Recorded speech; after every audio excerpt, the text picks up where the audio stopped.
What's good, YouTube? It's Saturn back here with another video. Today I'm going to be going over what is an emergency fund and what is the importance of an emergency fund. So I got my notes here on my other phone so I can kind of stay on track, because I actually do have stuff written down that I need to go over. So basically the basis of an emergency fund is exactly what it sounds like. It's for an emergency. So it's basically something you save up for in the future before an emergency happens, to have that money for when something does happen. And that's not something like vacation, new shoes, new clothes, unless you're in dire need of them. But usually if you're already doing an emergency fund, you're already doing a budget. So hopefully shoes and stuff are in your budget when something comes, because you can kind of see when that's going to happen, when you need new shoes or so, when they're wore down. So that's first things first. Is an emergency fund is exactly what it sounds like. It's for emergencies only. It's for a car repair.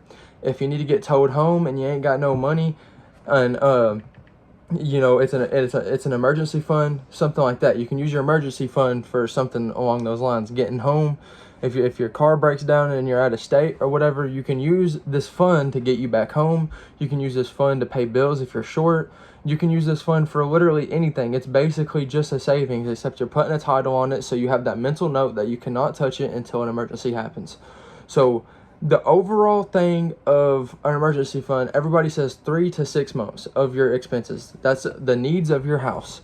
That's what I would start off with. Now, of course, when you build your journey and you go on farther and longer, of course, you're going to want to up this. Of course, with lifestyle inflation as well, you're going to want to, like, if you have kids or something, or if you get a fancier car, or if you get a bigger house, you're going to want to up. And when rent and stuff goes up, you're going to want to up these numbers. So even when you are consistently changing lifestyle, even if you feel like you're staying the same, I would still put money back towards, even when you hit your goal. Like in March, I should hit my goal of my emergency fund for 6 months, but I'm gonna still slowly add on to that emergency fund throughout the year, because it's automatically gonna adjust to my lifestyle.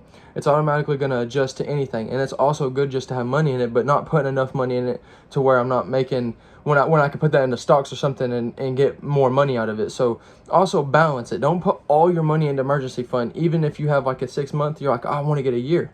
That's fine. Save up for a year amount of expenses for your household. That's great. But make sure you're investing on the side. You're investing in your retirement and stuff like that. I mean, don't just, throw all your money in one basket. You might as well just have a savings, So first things first, me personally, starting out brand new to financial stuff, if I was brand new, first month in it, I'd try and save up $500 to $1,000 for an emergency fund. And even still on the side, I would throw 50 to 25 bucks a week into stocks. Not just any kind of stocks, something slow, nice. In my opinion, the S&P 500, you can't, you know what I'm saying? It's really hard to mess that up. So throw $25, $50, make it a habit to just start investing into something. Download apps called like Robinhood, stuff like that. I use Robinhood personally. People say it's, they have mixed opinions about it. But for a beginner, it's very good for me. It helps me understand everything. I watched about 5 YouTube videos on it, and I learned a lot. And I'm already investing in the S&P 500 and stuff like that. So, $25 a week, just throw it into something. Throw it into S&P 500. But do your own research, because, I'm not no financial advisor or anything. It is my own opinion at the end of the day. It's not going to always make you money. So make sure that you do your own research behind these things. So I would start off with $500 to $1,000. First things first. That's going to cover a battery, a tire, brakes, something along those lines. So always just, save up just a base thing. It's going to help you from using that credit card. It's going to help you from going in debt, is which we're staying away from. We're trying to stay away from debt, because when that debt happens and you can't pay that debt, interest gets put on that debt, then you're paying more than you should even be paying for in the first place. So that's what we're trying to avoid here, is debt. Now, sometimes people say, well, you can't avoid it. There are some scenarios, I understand that, where you can't avoid debt and it happens. But if that case does happen, let's get that debt gone. Let's find a way to pay off towards that debt. Even if you have debt, I suggest having a $500 to $1,000 saved up, even if you're in debt, just to have that cushion so you don't go in more debt. And of course, keep on adding money towards your debt during this time of saving up for this $500 to $1,000. And I'm not a financial advisor, by the way. This is just my opinion, and from what I've been through, this is what works best and what I've seen from other people. So here's a little kind of a math problem I put. Not everybody's going to be able to afford this. Sometimes some people, this might be a lot of money. To some people, this might be nothing. They'd be like, I can get this done in 3 months. Okay, so if you want to slowly build up your emergency fund to $6,000, if you put back $117 a week for 52 weeks, which is about a year, you will have $6,084 at the end of the year. So you can just slowly build this money up and have that money. That's $6,000 in a year from $117 a week. And you can use this as your savings tactic or whatever, but for emergency fund tactic, this is what I will probably be doing when I get mine fully funded, because I mean that's $6,000 a year that you're just putting in it. And you know, I would probably cut that in half if you don't have a big lifestyle, because I mean, like I said, it's your monthly expenses. I mean, if you don't have a big, you know, if you living with your parents or something, $6,000, that's gonna last you for a while. So if you have no bills and stuff, that should last you like 6 months at least. So people also ask me, where do I put this money? Where do I put this emergency fund money? Should I keep it cash? In my opinion, I've gave some thought about it. If it's an emergency is not just at home, and emergency is not just anywhere. Emergency can be like literally anywhere. It could be 10 hours away from home, or it can be 30 minutes away from home. How are you going to get to that cash? How are you going to get towed back home if you got to get towed home? How are you going to get a taxi or Uber or whatever to get home if you don't have that money on you? How are you going to, you get what I'm saying? So my personal opinion, a high yield savings account. I'll make a whole nother video on what a high yield savings account is. I just thought of this today, so this is a good video idea. A high yield savings account, it's basically an online bank. You can go through them, make sure they're FDIC insured for up to $250,000. Make sure they're insured, do your research on them, and go get you a high yield savings account. They offer a higher interest rate on your money, so you're basically getting more bang out of your buck instead of going to your bank and getting a 0.01% interest or a 1% interest. You can get up to like a 3. I think the one I use it's a little bit lower than normal, but it stays consistent. It's like a 3.3% interest rate.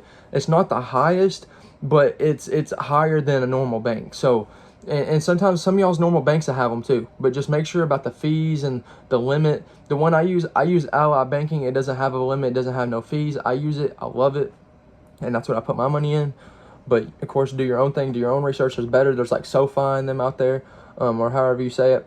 But a high yield savings account, basically they just offer a higher interest because they're online banks and stuff like that. And I strongly agree getting one where you can get the card. So my bank, I was trying to find my wallet, but it has a card with it, so I can just use it like a normal debit card, like a normal bank, except I can't just go in person if there's a problem. So I really love it. The only thing about it is when you transfer money from your normal bank to it, it takes like 3 to 4 days. So you're like 3 to 4 days without seeing this money. It kind of freaks you out. But that's where you should put this money. And over time, that interest will build. If you don't use this $6,000 or use the $3,000 or $2,000, it's gonna build interest. It might not be a lot. It might be $20, but that's $20 you did not have beforehand. That's $100 you didn't have beforehand. That's $60. You know, it builds money that it's. I mean, what's the point if you're gonna put it in your bank and then just put it in another bank and it gain more money? Why not? What for? Because it took you 10 extra minutes to set up an account. Like that's not a big deal.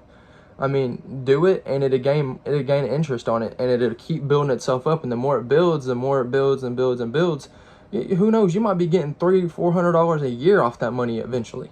So I mean, and it's just emergency money. It's just emergency money. $60, that's an oil change. You know what I'm saying? It depends on what you drive, of course. But for my Toyota Camry, that's an oil change.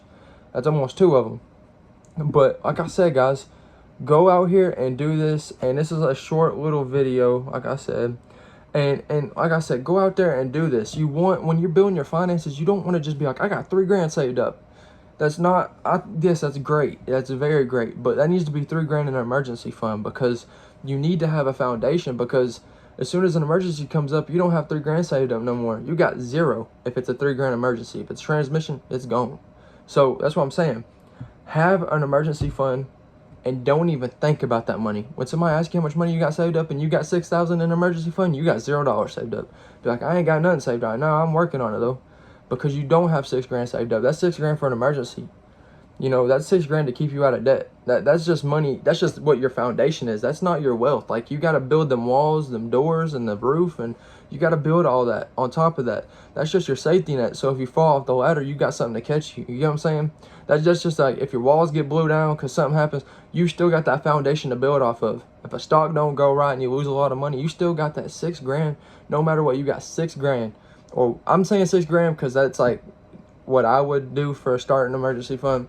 you got that money that's just a layer right there. That's automatic. It takes a lot to penetrate through $6 grand of money, like for an emergency. Like it has to be a big emergency for $6,000. So like I said, guys, this is a 10-minute video. I didn't expect it to be this long, but I'm gonna let y'all go, man. And this should be tomorrow's video, which is today for y'all. I'm trying to do an upload every day for January, and I'm gonna try and keep on going, but at least every day for January I'm gonna be doing an upload and getting used to this camera. That's my whole goal this week or this month, is to get used to this camera and get used to this phone and used to be in front of it and stuff like that. And I can tell I'm kind of getting a little bit better. I'm just keeping it raw, uncut. Unless I really mess up, then I cut it, but I'm trying to keep it raw, uncut, and just try and be transparent with y'all guys. Please comment in the comments below, like, ideas or just what y'all think about the videos. If it's good or bad, I want criticism. I need to know what I need to fix, because I feel like, you know, it's a little cringy in front of the camera, but I also feel like that could be because I'm new and stuff like that. So, guys, just leave a like, comment, subscribe, and please share the video and get it out there. People need to know this. It might not be a professional setup, but these words mean a lot of value. It don't matter about what the background looks like or the person talking. They need to hear this important stuff. So send this to your friends and family, and I'm going to see you on the next one, guys, and peace out.